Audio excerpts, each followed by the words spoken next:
Welcome to Wednesday, What If, by the storyteller. What if Wednesday Addams was a witch, just like her ancestor Goody Addams? What if Wednesday was called upon by Goody when her powers started manifesting a year earlier than in the original timeline, and she met Tyler before Miss Thornhill, aka Laura Gates? Like, comment, and subscribe to be updated. Chapter 2: The Legacy of a Raven. The news spread like wildfire through Nevermore Academy. The students whispered in groups, eyes darting around nervously as they tried to make sense of what had happened in the library that night. Rowan's sudden outburst had caught everyone by surprise. Sure, there had always been something off about him, but to try to kill Wednesday? That was something no one saw coming. Yoko, still shaken from the incident, walked in silence to class the next day, her eyes flicking between the other students who were gossiping in hushed tones. She could still hear Wednesday's scream echoing in her mind, the eerie C note that had resonated through the school, sending a chill down her spine. "Do you think she's okay?" Yoko asked, her voice barely above a whisper as she approached Bianca. Bianca, who had been one of the first to rush to Wednesday's side, gave a non-committal shrug. "I don't know. She's tough, but I think this was a little too much, even for her. What Rowan did was insane." Eden joined the conversation, her face tight with concern. "Did you hear? Rowan's been expelled. He's gone. Just like that." Yoko raised an eyebrow. "Expelled? Just like that? I thought they'd be investigating more. He did try to kill her, after all." "It's not just that," Eden explained, her eyes scanning the room nervously. Apparently, Rowan had been acting strange for weeks, getting more and more paranoid. Some of the teachers suspected he might be dangerous, but they never thought it would escalate like this. And now? He's gone. Expelled. No coming back. Bianca frowned. "I don't get it, though. What was Rowan even afraid of? I've never seen him so frantic. Like he honestly thought she was going to destroy everything. What did she do to him?" Yoko shuddered. "I don't know. But this is Nevermore, and there's something about Wednesday I can't quite put my finger on. I've seen how people react to her, most of it's fear or fascination. But now, after this? I think people might start looking at her differently. Like, if she's capable of making someone like Rowan lose it, what else is she capable of?" Eden's gaze darkened. Rowan wasn't the only one acting strange lately. "Have you noticed the rumors? Whispers about her family, about the Addams legacy? It feels like there's a storm brewing around her, and I'm not sure anyone's ready for it." In the teacher's lounge, the tension was palpable. Everyone had heard what happened, how Rowan had been dragged out of the library by the authorities and immediately expelled, how Wednesday had been carried off unconscious by several teachers. It was the talk of the academy, and no one knew quite how to handle it. "I still don't understand," one teacher muttered, pouring a cup of coffee with shaking hands. "Rowan was always a bit of a loner, sure, but why would he try to kill her?" Another teacher, standing by the window, crossed their arms. "There's more to this than what we saw. I've been hearing rumors about Wednesday's family for years, but something about this whole situation feels different. It's not just typical adolescent drama." That scream she let out? It wasn't just a temper tantrum. It was power.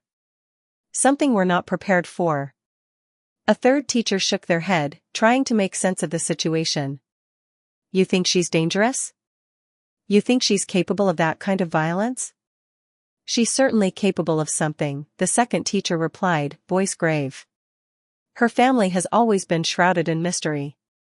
The Addams family is one of the most peculiar, most unpredictable lines of supernatural lineage. If there's something dark in her blood, maybe we're seeing the first signs of it." The first teacher, who had been silent up until now, spoke up again. "I'm not sure we should be jumping to conclusions. She's a student, just like any other. And Rowan's actions don't necessarily reflect her intentions. But whatever happened in that library last night, it's clear she's not your typical student. We need to keep a close eye on her." Principal Weems had been unusually quiet throughout the entire aftermath. She had spent hours in her office, trying to make sense of what had happened, but the more she thought about it, the more confused she became. Rowan's expulsion had been swift, but necessary. There was no excuse for what he had done. No excuse for attacking a fellow student with such violence. But in the silence of her office, Principal Weems couldn't help but wonder what had driven him to that point. She was aware of the rumors about Wednesday. Everyone at Nevermore had their share of peculiarities, but the Addams family was different. There was an undeniable legacy surrounding them, one that was steeped in mystery and darkness. But none of that explained Rowan's actions, not really. Could it be true? Could there be something about Wednesday that none of us understand? Weems leaned back in her chair, staring at the file in front of her. She had read the reports about Rowan's behavior leading up to the attack. Increasingly paranoid. Rumors of strange encounters. His sudden fixation on Wednesday. He had been a good student once, but it seemed as if something had snapped. She sighed, rubbing her temples. We need to get to the bottom of this. For everyone's sake. As the days passed, some of the students began to feel an unsettling sense of guilt. They had all watched Rowan's breakdown in the library and wondered if they had missed signs of his instability. Had they been too quick to dismiss his behavior as just another eccentric student? Had they failed to see that something darker was growing beneath the surface? Do you think we should have known? Yoko asked, as she walked alongside Bianca down the hall. I mean, the signs were there, right? With Rowan? Bianca hesitated. I don't know. I don't think anyone really understood what was going on with him. But maybe we should have tried harder to figure it out. Eden, walking behind them, gave a soft laugh, though it lacked humor. It's not like any of us are experts in Rowan's mental state. We all just try to get by here. But I can't help but feel like something bigger is coming. Wednesday might not be the danger, but I'm starting to wonder if she attracts it. Whatever Rowan's seen, it's not the first time something strange has happened here, and I don't think it'll be the last. The students exchanged uneasy looks, unsure of what to expect next. The school was a strange place, a place where secrets were buried beneath layers of old stone and forgotten history. And now, after what happened in the library, they couldn't shake the feeling that something darker was lurking just out of sight. As for Wednesday? No one could say for sure what was going on inside her mind. But whatever it was only a matter of time before everyone else figured it out. The Addams family had always been a source of mystery, and now, Wednesday was the one carrying the weight of that legacy. And for better or worse, no one could stop what was coming next. Wednesday's perspective. I floated, suspended in a quiet, unfeeling void. There was no weight to me, no time. The darkness was all-encompassing, but not frightening. I felt strangely calm in this in-between place. It was like falling asleep without the need to dream. But then, something began to shift. A sliver of light pierced the dark, and with it, an undeniable presence. I opened my eyes, or, at least, I thought I did, and found myself standing in a small, circular library. The air was heavy, almost tangible with the scent of old parchment, ink, and the faintest trace of something floral. The bookshelves around me were tall, covered in thick dust, and yet they seemed to pulse with an ancient, familiar energy. My attention was drawn to the floor, where an intricate design had been painted. A flower, delicate but with a sharp edge, its petals surrounding a skull. I recognized it instantly. The Nightshade symbol, the emblem of a long-forgotten line. My line. I stood still for a moment, taking in the surroundings. This wasn't the kind of library I was accustomed to. The silence here was absolute, but it was also inviting, like a challenge or a question I couldn't yet answer.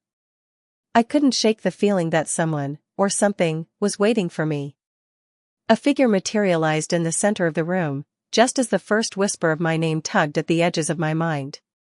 She was a mirror image of myself, except she was blonde. Her eyes, though, were something altogether darker.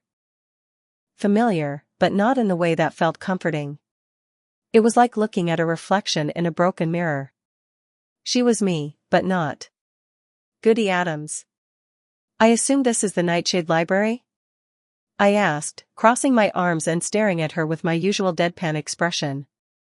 She nodded, a slight smile flickering on her lips, though it was as cold and distant as everything about her. Yes. This is where the secrets are kept. Is your book here? I inquired, feeling an odd pull toward the shelves, though I knew exactly what she meant. My book, the one I'd been searching for, the one that seemed to have slipped just out of reach every time I thought I was close. The same book Rowan had tried to stop me from finding. Goody's gaze softened just slightly, but only for a moment. I won't be showing you this if it's not significant to what's about to happen. Her words hit me with an unnerving clarity. I could sense the weight of them, the importance they held. Something terrible was coming. Is the prophecy that Rowan's mother foretold, and yours, the same, Goody? I asked, leaning forward slightly, suddenly desperate for answers. Goody's expression hardened. Yes, but things aren't going the way it was originally foretold. The future is not as fixed as it may seem. You still have time to change things, Wednesday. I could feel the air around me growing thicker with tension, like a storm waiting to break. What's on the line, if I don't get that book in time? My voice was calm, but the seriousness of the situation was beginning to settle into my bones. Every moment felt like it was leading up to something unavoidable. Goody's eyes met mine, and in them, I saw the weight of centuries. She didn't need to speak, but she did, her voice flat and unyielding. The extinction of all outcast kind. Her words hit me like a physical blow. I recoiled, as if I'd been slapped, my heart thudding against my chest in panic. Outcasts. The very people who had shaped my world, my friends, my family, the very foundation of what I'd come to accept as my own identity. The extinction? I whispered, my mind racing. How? Goody's gaze never wavered, but her eyes, though icy, held a sadness I couldn't fully understand. There are forces at play that you can't yet see. The balance of power is shifting. If you don't act quickly, those who do not fit into the normal world will be erased. The book holds the key to preventing it, but only if you can uncover its secrets in time. I swallowed hard, the weight of her words settling deep into my chest. Extinction. It wasn't just a word. It was a fate, and one that felt far too real now. I had thought that my role in this world, my purpose, was to challenge it, to disrupt it. But now, faced with the full weight of what I was up against, I realized just how fragile everything really was. I won't fail, I said, my voice sharp and steady, despite the gnawing fear that had begun to take root in my stomach. I'll find the book. I won't let it happen. Goody nodded, though there was a fleeting sadness in her eyes, like she knew the future wasn't something that could be easily changed. Be careful, Wednesday. There are forces at play that want you to fail. They will try to stop you at every turn. I glanced around the library again, feeling the weight of Goody's words pressing down on me. The walls seemed to close in ever so slightly, as if the library itself was aware of the danger. My eyes flicked over the shelves, searching, knowing that somewhere in this forgotten maze of knowledge was the key to saving us all. But the question loomed in my mind, could I really change the future? Was the book the only answer, or was there something even more dangerous hidden beneath it all? Goody's voice broke through my thoughts, soft yet firm. Time is running out. And with that, I awoke, feeling the sharp sting of reality snap back into place. The library vanished. The vision of Goody, of the Nightshade Library, dissolved like mist in the morning sun. But I couldn't shake the feeling that whatever I had just seen was no mere dream. It was a warning. And I would have to act, before it was too late. I normally don't do favors for people, but family is family, and this is more interesting than going to a boring old school. It was a few days after Rowan's violent outburst that the fencing team gathered in the school's dimly lit common room, huddled together like a group of conspirators. The air was thick with nervous tension, everyone aware of the high stakes. Nevermore hadn't won a fencing tournament in a decade. It felt like they were standing on the precipice of irrelevance, And their best chance of winning might just lie with one person, Wednesday Addams. Bianca glanced around at the team. Xavier, the unofficial leader, sat at the head of the group, his brow furrowed as he stared at the floor. Beside him, the others fidgeted, clearly just as apprehensive about approaching Wednesday as she was. "We have to do this," Bianca said, breaking the silence. "If we're going to have any chance at the next tournament, we need her. Her family's history with fencing at this school is legendary. It's practically in her blood." Xavier nodded, though he didn't look convinced. "You really think she'll join us just because of her family's legacy?" Bianca leaned forward. "I'm not saying it's guaranteed, but she's an Addams. Fencing has always been a part of their world.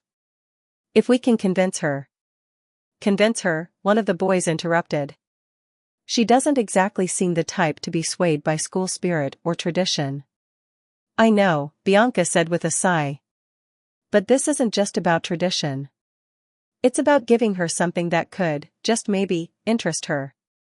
She glanced at the others. "Look, she doesn't want to be a part of anything here.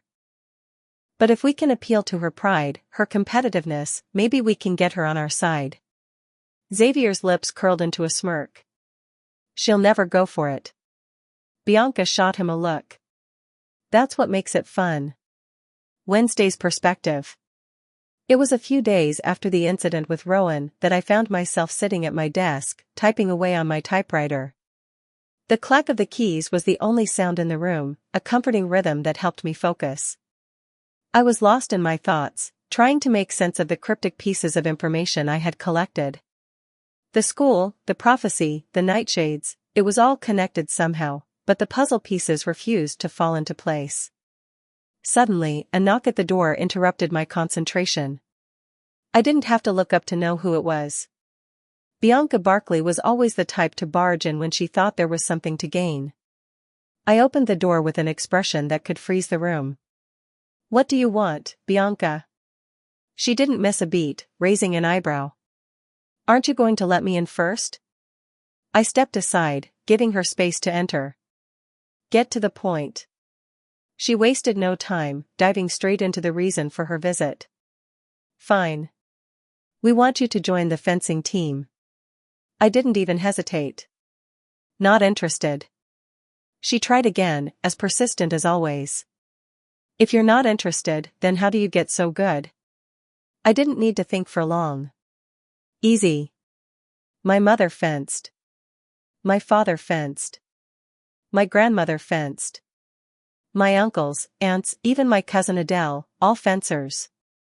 My father gave me a fencing blade for my 5th birthday. I'm not interested in walking in my mother's shadow." Her brow furrowed slightly, though she tried to keep her composure. "Why are you even here, then?"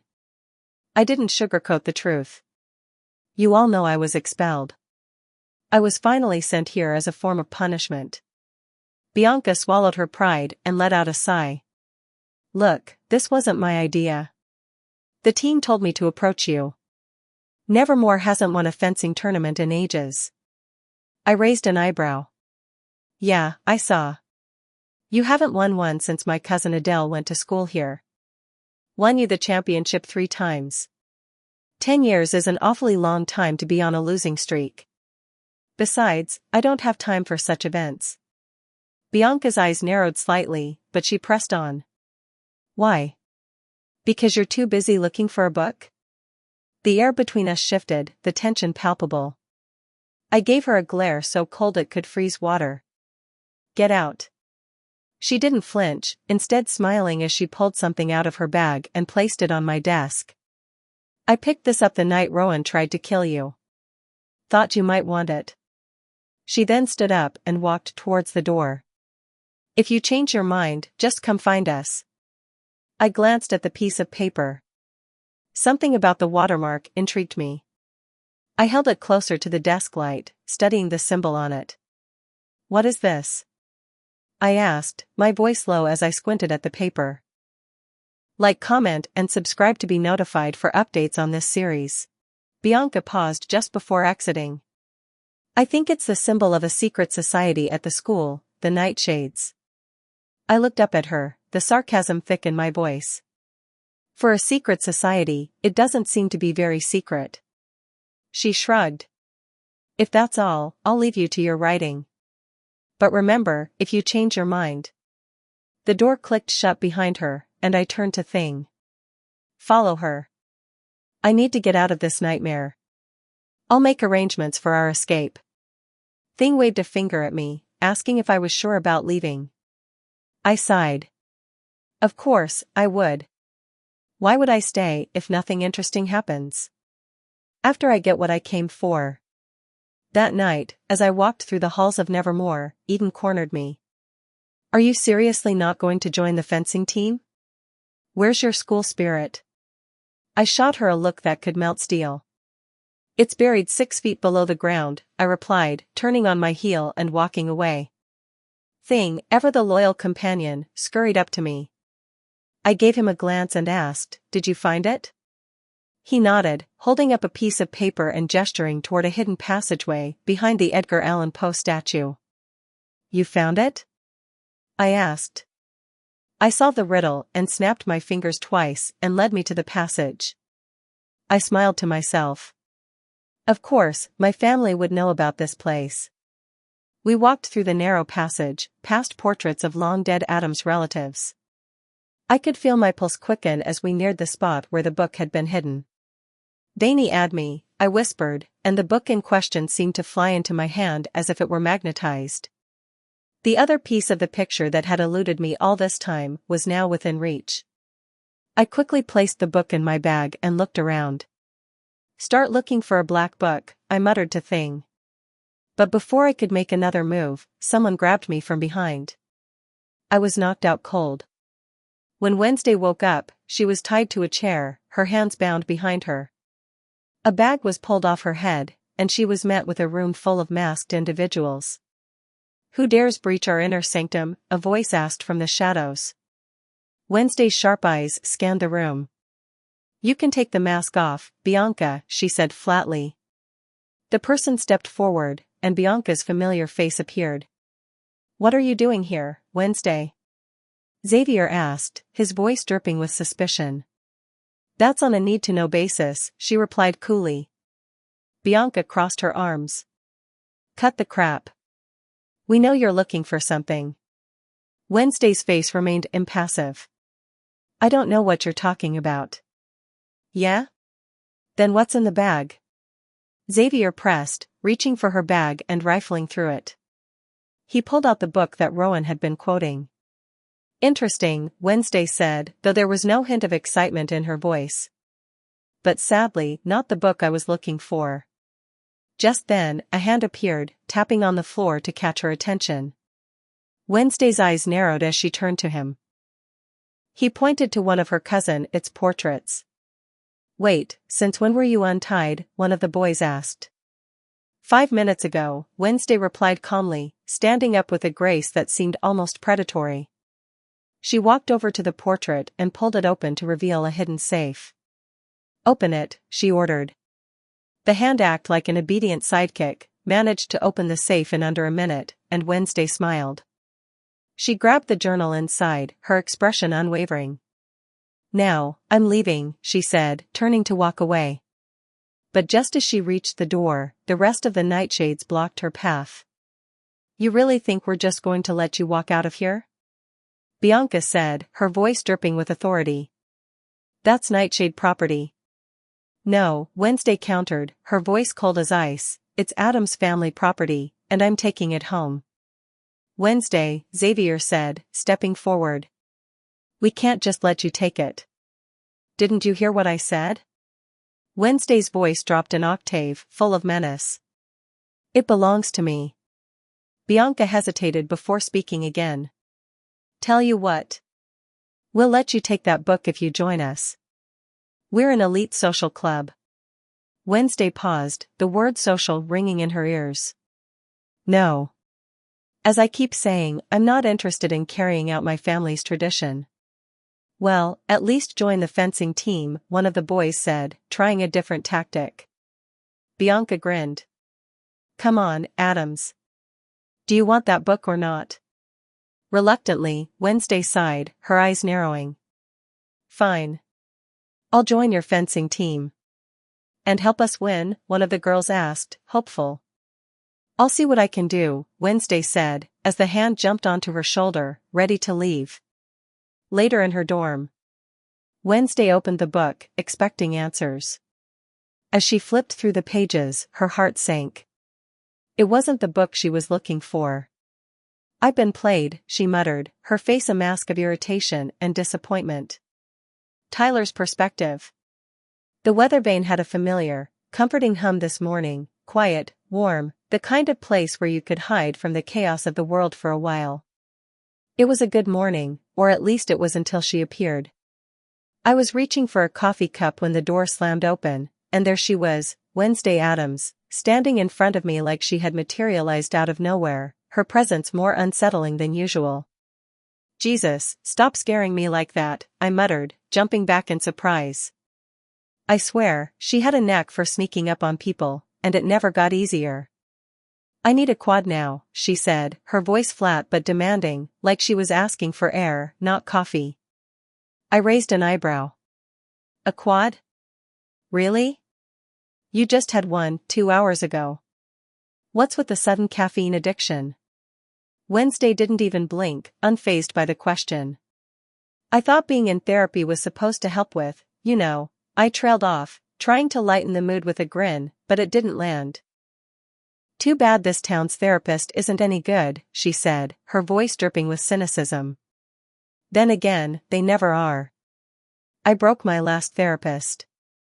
This one won't be any different. She spoke so matter-of-factly, like it was just another part of her life. As though her entire existence was filled with broken therapists and bad moods. I chuckled, trying to hide my concern behind the banter. What's got you in such a bad mood? I asked, reaching for the espresso machine. It was the usual dance at this point. I made the coffee, she complained about something bizarre, and we moved on. Wednesday didn't flinch as I prepared 4 shots of espresso, the pressure of the moment not escaping her. I've been almost killed and tricked into joining the fencing team, she said, her voice deadpan. Thought it was a fair trade, but I'd been run over looking for that book. Killed? I asked, a flicker of alarm sparking in my chest. One of the students nearly choked me to death, she replied without any real emotion, as if being strangled was just part of her routine. I paused. Where is he now? I asked, trying to keep the concern from my voice.